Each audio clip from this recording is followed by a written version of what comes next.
आप मेरे साथ पढ़ रहे हैं बिजनेस स्टडी का क्रैश कोर्स, जो कि आप पार्ट 6 तक पढ़ चुके हैं। पार्ट 7 पे हम पढ़ेंगे आज। क्या पढ़ेंगे आज हम पढ़ेंगे all about trading process on a stock exchange. क्या? All about trading processes on a stock exchange.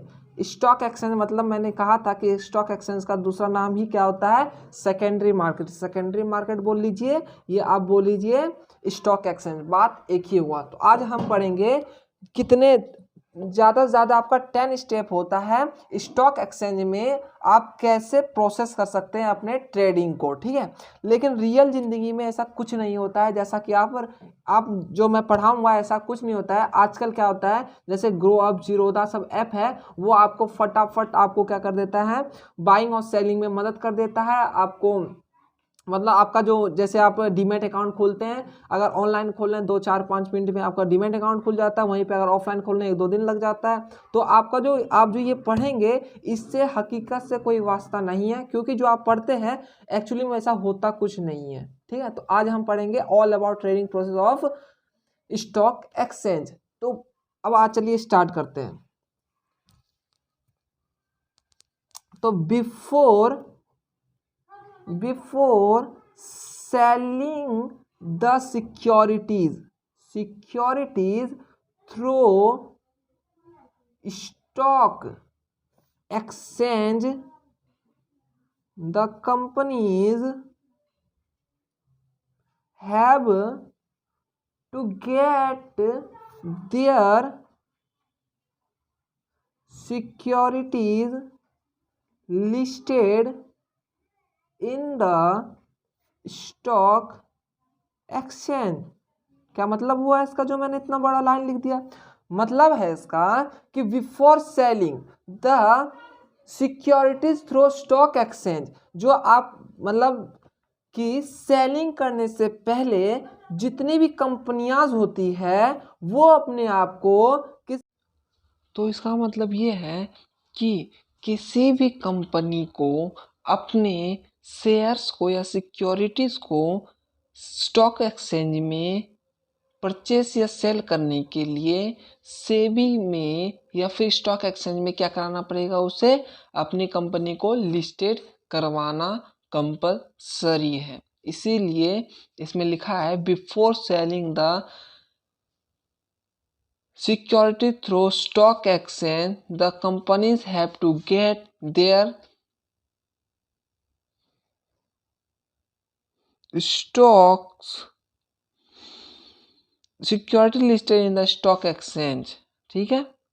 उसके आगे बढ़ते हैं हम। the name of the company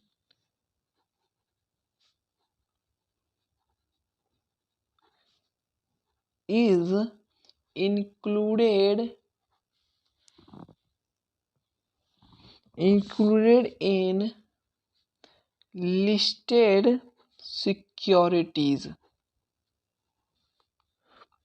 only when stock exchange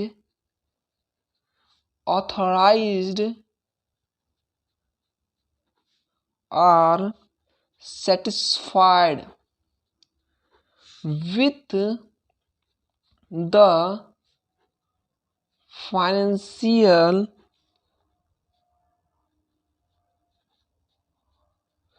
standards and other aspects of the company। क्या मतलब हुआ इसका? The name of the company is included in the listed security only when stock exchange authorized are satisfied with the financial soundness and other aspects of the companies, मतलब इसका मतलब यही हुआ कि वही कंपनीज अपनी सिक्योरिटीज को एक्सचेंज कर सकता है स्टॉक एक्सचेंज में जो कि अपने कंपनीज को लिस्टेड करा रखा होगा। ठीक है, किसमें? स्टॉक एक्सचेंज में। उसी का क्या होगा? फाइनेंशियल जो साउंडनेस जो होगा वो एक्सपेक्ट्स किया जाएगा किसमें? स्टॉक एक्सचेंज में। चलिए वो आगे बढ़ते हैं, हम इसके स्टेप्स के बारे में पढ़ते हैं। किसके बारे में? All about trading processing are the stock exchange, हमने यही पढ़ा था ना। तो इसके स्टेप्स के बारे में पढ़ते हैं। फर्स्ट स्टेप्स इसका क्या है, अब उसके बारे में देखते हैं। स्टेप फर्स्ट, पहला स्टेप कहता है सिलेक्शन ऑफ ब्रोकर। ब्रोकर का क्या करो? सिलेक्शन करो। ठीक है, क्या करो? ब्रोकर का आप सिलेक्शन करो। The first step is to select a broker who will buy or sell securities, जो कि बाय और सेल कर सके सिक्योरिटीज का, वैसे ब्रोकर का आप चयन करो या सिलेक्ट करो। ऑन बिहाफ, किसके बिहाफ पे? ऑफ द इन्वेस्टर, इन्वेस्टर के बिहाफ पे किसका सिलेक्शन करना चाहिए? ब्रोकर का। जैसे मैं इन्वेस्ट करना चाहूंगा तो सबसे पहले मुझे क्या करना पड़ेगा? सिलेक्ट करना पड़ेगा किसी ब्रोकर का, ऐसे ब्रोकर का जो कि सिक्योरिटीज का क्या करता हो? बाइंग और सेलिंग करता हो। और जो ब्रोकर्स हो वो ब्रोकर्स क्या हो? रजिस्टर्ड हो सेबी के साथ। Brokers are also registered with SEBI, SEBI के साथ क्या हो? वो रजिस्टर्ड हो। ऐसा वैसा कोई ब्रोकर्स नहीं होता है जो कि हम देखते हैं कि पैसा ले लेता है वो भाग जाता है लेके, वो ऐसा कोई ब्रोकर इसमें आपको नहीं मिलेगा। इसमें वो सारे ब्रोकर्स मिलेंगे जो कि अपने आप को किसमें रजिस्ट्रेशन करा रखा होगा? सेबी में। सेबी क्या है? एक कोई स्टॉक एक्सचेंज में कोई क्या घपला ना हो या स्कैम ना हो, उसको देखने के लिए, उसको सुरक्षा के लिए क्या बनाया गया है? एक संस्था बनाया गया है जिसका नाम है सेबी। ठीक है, सेबी के इसके अगले पार्ट, 8वें पार्ट में हम सेबी के बारे में ही पढ़ेंगे। अभी हम पढ़ रहे हैं processing of stock exchange. Stock exchange में पहला प्रोसेसिंग क्या था? स्टेप फर्स्ट, सिलेक्शन करो ब्रोकर्स का। दूसरा स्टेप है इसका स्टेप सेकंड। दूसरा स्टेप क्या है? जब आप ब्रोकर का सिलेक्शन कर लिए तो जब आपका सिलेक्शन ऑफ ब्रोकर्स का पहला स्टेप हो जाएगा तो आप दूसरा स्टेप उठाएंगे, डीमैट अकाउंट डॉक्यूमेंट्स को आप क्या करेंगे? कलेक्ट करेंगे। मतलब जो आप ब्रोकर चुनेंगे उस ब्रोकर को आप क्या देंगे? डीमैट अकाउंट बनाने के लिए आप क्या देंगे? डॉक्यूमेंट्स देंगे। जो कि डॉक्यूमेंट्स में क्या क्या आपका लगता है आपका पैन नंबर लगता है, डेट ऑफ बर्थ और एड्रेस लगता है, बैंक अकाउंट डिटेल्स लगता है, डिपॉजिटरी अकाउंट डिटेल्स लगता है, रेसिडेंशियल स्टेटस लगता है। ठीक है, क्लाइंट रजिस्ट्रेशन फॉर्म लगता है, एजुकेशन क्वालिफिकेशन क्या है आपका वो लगता है। ठीक है, और आपका लिखता है ऑक्यूपेशन, आप क्या करते हैं, आपके पास जो पैसा आए हैं इन्वेस्ट करने के लिए वो पैसे आप कहाँ से लाते हैं, क्या काम करते हैं, ये सारे ऑक्यूपेशनल में आ जाएगा। ठीक है, ये सारे आपका क्या है? दूसरा स्टेप है आपका डॉक्यूमेंट्स को जमा करना। फिर तीसरा स्टेप आपका आता है opening demat account with depository. क्या? फिर आपका आता है थर्ड स्टेप में क्या होता है आपका? Opening demat account with depository. ठीक है, ये तीसरा पॉइंट है आपका। मतलब स्टेप 3 आप क्या उठाएंगे? आप क्या लेंगे? Opening demat account with depository. जब आप पहला ब्रोकर को सिलेक्शन कर लेंगे उसके बाद आप सारे डॉक्यूमेंट्स लगाएंगे और उसके बाद आपका ओपन होगा डीमैट अकाउंट। ठीक है, तो इसमें क्या आपका क्या क्या होता है? डीमैट अकाउंट होल्ड सिक्योरिटीज इन इलेक्ट्रॉनिक फॉर्म। डीमैट अकाउंट क्या होता है? डीमैट अकाउंट होल्ड सिक्योरिटीज इन इलेक्ट्रॉनिक फॉर्म। मतलब कि जो पहले क्या होता था, जब आप शेयर मार्केट में जब पैसा लगाते थे तो उसमें क्या था आपका, वो आपका एक कागज़ देता था। उस कागज़ में लिखता था कि आपके इस कंपनी का इतना शेयर्स है, इस कंपनी के आपने इतने शेयर्स खरीदे और बेचे, वो कागज़ देता था। लेकिन आजकल क्या है, जब आप ऑनलाइन ट्रेडिंग करते हैं तो आपका डीमैट अकाउंट बनता है। उसी डीमैट अकाउंट में आपके सारे के सारे जो सिक्योरिटीज़ होते हैं, शेयर्स होते हैं, वही आपके वहाँ पे लिखे हुए रहते हैं। ये ऑनलाइन होते हैं, ठीक है। The securities are hold in the form of depository. Depository is an institution which hold securities. जो आपका सिक्योरिटीज है वो कौन होल्ड करता है? डिपोजिटरीज। क्या डिपोजिटरी कौन होता है वो समझते हैं। Depositories is an institutions which hold securities. मतलब कि जब आप देखिए, जैसे कि इसको ऐसे समझिए, जैसे कि आप इन्वेस्टर है। कौन है? इन्वेस्टर, ठीक है। इन्वेस्टर हैं तो आप डायरेक्टली कांटेक्ट नहीं कर सकते जो कि आपको वो बेच रहा हो। डिपोजिटरीज मतलब मान लीजिए आप इससे शेयर खरीदना चाहते हैं, ठीक है, और ये आपको शेयर बेचना चाहता है, लेकिन डायरेक्टली इन्वेस्टर डिपोजिटरी से कांटेक्ट नहीं कर सकता है। ये किससे कनेक्ट होता है? ये कनेक्ट होता है आपके बीच में जो रहता है ब्रोकर्स को ही क्या बोलते हैं हम? Depository participants. क्या बोलते हैं? Depository participants. मतलब इन्वेस्टर जब शेयर्स खरीदेगा डिपोजिटरी से, तो इन्वेस्टर पहले डिपोजिटरी पार्टिसिपेंट्स को क्या करेगा? कंफर्म करेगा, इन्फॉर्म करेगा। इसके बाद डिपोजिटरी पार्टिसिपेंट्स ये डिपोजिटरी के पास जाएगा। ये इसका जो पैसा है, ये जो इन्वेस्टर का पैसा है, वो डिपोजिटरी कहाँ पहुँचाएगा? इन्वेस्टर के इसके पास, डिपोजिटरी के पास। जो डिपोजिटरी के पास शेयर है वो पहले कहाँ जाएगा? डिपोजिटरी पार्टिसिपेंट्स के पास। वो शेयर्स कहाँ जाएगा? वो जाएगा फिर आपका इन्वेस्टर के पास। ऐसा होता है एक्चुअली में, ठीक है। इसीलिए डीमैट अकाउंट हो या कोई भी हो, ऑनलाइन या ऑफलाइन, पहले आपको डिपोजिटरी पार्टिसिपेंट से कनेक्ट करना ही पड़ेगा, तभी जाके आप डिपोजिटरी से आप कोई भी सिक्योरिटीज ले सकते हैं। यही बताता है कि डिपोजिटरीज इज एन इंस्टीट्यूशन। डिपोजिटरी क्या है? एक इंस्टीट्यूशन है जिसके पास सारे सिक्योरिटीज होता है। उसे सिक्योरिटीज लेने के लिए आपको डिपोजिटरी पार्टिसिपेंट से कॉन्टैक्ट करना पड़ता है, ठीक है। आगे बढ़ते हैं। At present there are 2 depositories. At that time इस समय आपके जो हैं देयर आर 2 डिपोजिटरीज। आपके जो 2 डिपोजिटरीज जो इसके पास शेयर्स या सिक्योरिटीज होते हैं, 2 हैं अभी आपके पास। वो कौन कौन से हैं? NDSL।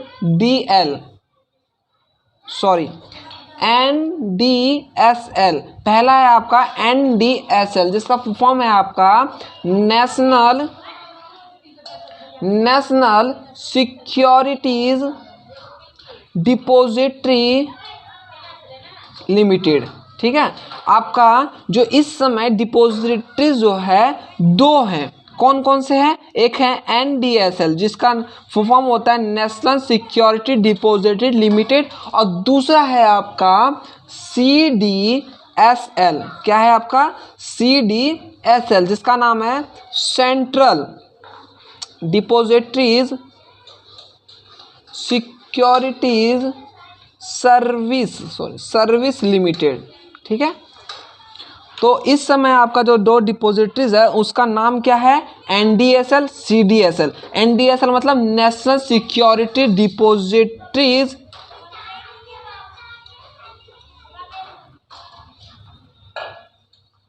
लिमिटेड और CDSL central depository security limited service limited, ठीक है।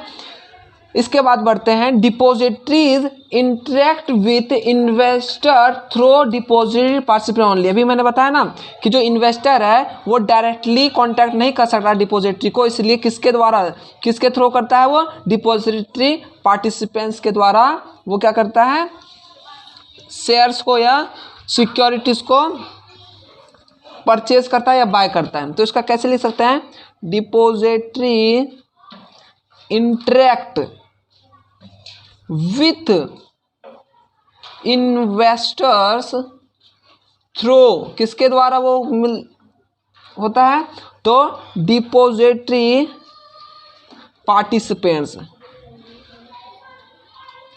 ओनली। तो मतलब क्या मैंने कहा कि इन्वेस्टर जो होगा वो इन्वेस्टर कांटेक्ट करेगा किसे, डिपॉजिटरी पार्टिसिपेंट्स को, डीपी को। उसके बाद ये डीपी जो होगा डिपॉजिटरी पार्टिसिपेंट इसको किसको करेगा, डिपॉजिटरी को क्या करेगा, ये कांटेक्ट करेगा। और जब ये शेयर इसको बेचे, ये जब इन्वेस्टर शेयर्स इससे सिक्योरिटी खरीदेगी तो ये इसको शेयर्स देगा और ये इसको क्या देगा, मनी देगा, ऐसे ट्रांसफ़र होगा, ठीक है। ये आपका क्या था, तीसरा था। पहला आपका क्या था, पहला था आपका कि आप सिलेक्शन करो ब्रोकर्स का, ब्रोकर का सिलेक्शन कर लिए। दूसरा स्टेप था आपका उसको सारे के सारे डॉक्यूमेंट्स दो ताकि आपका डीमेट अकाउंट खुल सके। उसके बाद थर्ड आता है आपका डीमेट अकाउंट जब खुल जाता है तो डिपॉजिटरी से कैसे कॉन्टैक्ट करते हैं उसके, वो है थर्ड है आपका स्टेप। और फोर्थ स्टेप है आपका स्टेप फोर्थ क्या कहता है, स्टेप फोर्थ करता है प्लेसिंग द ऑर्डर, क्या, प्लेसिंग द ऑर्डर। अब इसको ऐसे समझिए, जैसे मान लीजिए शेयर मार्केट में क्या होता है, आपका जो प्राइस होता है ऊपर नीचे होते रहता है। कभी देखिए, कभी होता है 17 हो जाता है, कभी 19 हो जाता है, कभी 34 हो जाता है, कुछ भी मान लीजिए, कभी 8 हो जाता है, कभी 10 हो जाता है, ऊपर नीचे प्राइस ना होते रहता है। तो प्लेसिंग द ऑर्डर का मतलब क्या है, आप जिस प्लेस पर आप अपने ऑर्डर को, मतलब अपने सिक्योरिटी जो शेयर खरीदना चाहते हैं, जिस ऑर्डर पर प्लेस करेंगे, मान लीजिए आप बोलते हैं 34 रुपीज़ का जो एक शेयर होगा, मुझे वही वाला सिक्योरिटीज या शेयर चाहिए, आप इस प्लेस पर ऑर्डर कर दिए। तो जो आपका जो उतार चढ़ाव होगा शेयर मार्केट में, तो आपका जैसे ही हिट होगा 34 रुपीज़ का कोई भी शेयर, वो अपने आप परचेज कर लेगा, ठीक है। तो इसको क्या कहते हैं, प्लेसिंग द ऑर्डर। तो इसको कैसे लिख सकते हैं हम, इसको ऐसे लिख सकते हैं, after opening the demat account, demat account खोलने के बाद द इन्वेस्टर क्या करता है, investor can place the order, ठीक है। जैसे मैंने भी कहा 17, 19, 34 कुछ भी दाम होगा, जिस प्लेस पे आप चाहेंगे कि मुझे इस रेट पे मुझे एक शेयर का दाम चाहिए, तो आप जैसे ही उसको ऑर्डर कर देंगे, जैसे वो हिट होगा आपके पास नोटिफिकेशन आ जाएगा और आप वो शेयर खरीद पाएंगे, ठीक है। तो पहला आपका क्या था, पहला था आपका कि ब्रोकर का सिलेक्शन कीजिए, उसके बाद उसको सारे डॉक्यूमेंट दीजिए ताकि आपका डीमैट अकाउंट खुल सके। तीसरा है आपका डीमैट अकाउंट खोलने के बाद डिपॉजिट से कांटेक्ट कैसे करना है, वो है। चौथा है आपका प्लेसिंग द ऑर्डर, आप प्लेसिंग कीजिए कि सिक्योरिटी आपको कितने रुपए पे चाहिए। स्टेप नंबर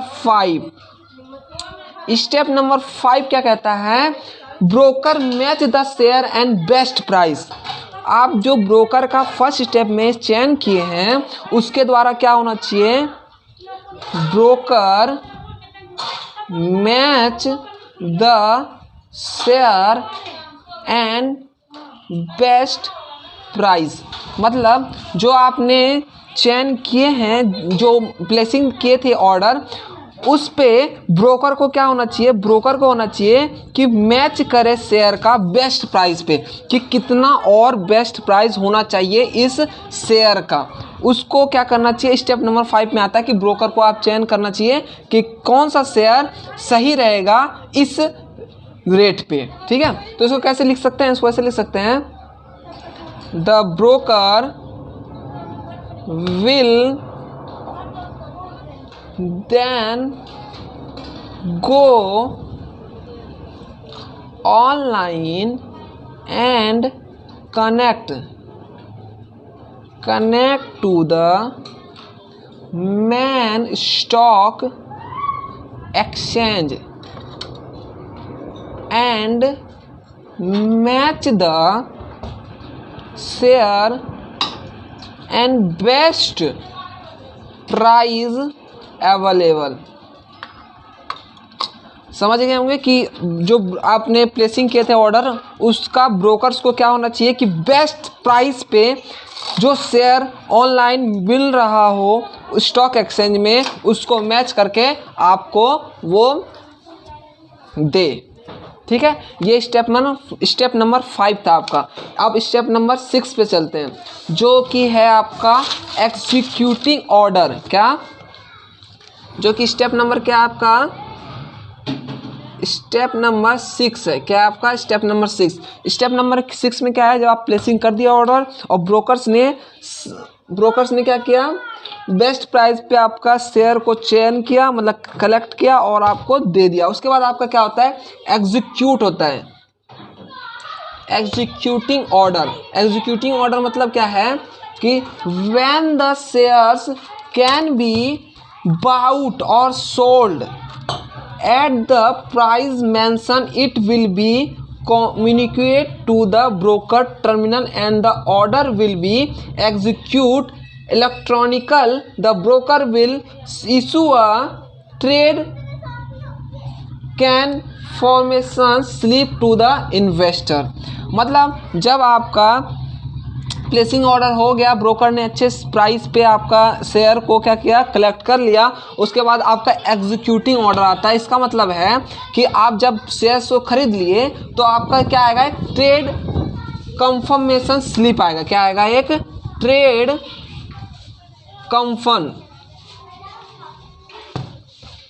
कंफर्मेशन स्लिप आपको क्या होगा, कलेक्ट होगा, जिसके द्वारा बताया जाएगा कि हाँ आपने इस प्राइस पे इस सिक्योरिटीज या इस शेयर को आपने क्या क्या सोल्ड किया है या परचेज किया है। ठीक है, तो इसको हम ऐसे लिख सकते हैं, when the shares can be bought और sold at the price mention. जो आपने प्राइस मेंशन किए होंगे उस पर क्या कर सकते हैं, बाउट या सेल कर सकते हैं। ठीक है, it will be communicated to the broker.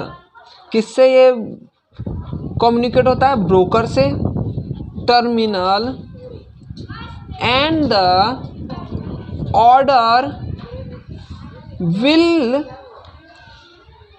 Will be executed. आपका क्या हो जाता है, ऑर्डर एग्जीक्यूट हो जाता है। जब आप मेंशन करते हैं जिस प्राइस पे सोल्ड या बाउट करने के लिए, तो आपका क्या हो जाता है, उस जो ब्रोकर है वो कम्युनिकेट करता है और उस ऑर्डर में प्राइस लगे हुए ऑर्डर का क्या करता है, एग्जीक्यूट करता है।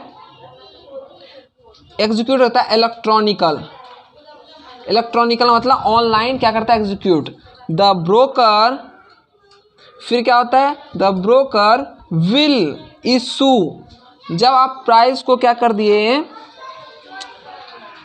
प्राइस को जब आप एग्जीक्यूट किए, मतलब प्राइस को आप फिक्स कर दिए, इस प्राइस पे मुझे चाहिए, तब वो एग्जीक्यूट हो गया। एग्जीक्यूट होने के बाद क्या होता है, आपके पास क्या आता है, the broker will B issue. Broker, आपका जो ब्रोकर है वो क्या इशू करेगा, एक कंफर्मेशन, जो मैंने कहा ट्रेड कंफर्मेशन स्लिप क्या करेगा, issue. The broker will be issued trade confirmation slip to the investor के लिए क्या करेगा, वो ट्रेड कंफर्मेशन स्लिप जारी करेगा कि उसने इस शेयर को इस प्राइस पे खरीद लिया। ये आपका स्टेप नंबर 6 है। स्टेप नंबर 7 क्या है आपका, स्टेप नंबर 7 है इशू बाय कॉन्ट्रैक्ट नोट। जब आप ये सारे काम कर लेते हैं, ब्रोकर को चयन कर लेते हैं, उसके बाद डॉक्यूमेंट्स सारे दे देते हैं ताकि आपका डीमैट अकाउंट बन जाए। डीमैट अकाउंट बनने के बाद आपका डिपॉजिटरी से कनेक्ट होता है। डिपॉजिटरी कनेक्ट होने के बाद आपका क्या होता है, प्लेसिंग द ऑर्डर करते हैं। प्लेसिंग ऑर्डर करने के बाद ब्रोकर को होता है कि आप बेस्ट प्राइस आपके लिए कलेक्ट करें। उसके बाद जब बेस्ट, आज के लिए इतना ही। पार्ट 8 में हम पढ़ेंगे स्टेप 7, स्टेप 8 और स्टेप 9, स्टेप 10 और स्टेप 11। इसके बारे में हम पार्ट 8 में क्या करेंगे, डिस्कशन करेंगे। अभी के लिए इतना ही। पढ़ते रहिए अनुभव मिश्रा के साथ। Signing off. धन्यवाद।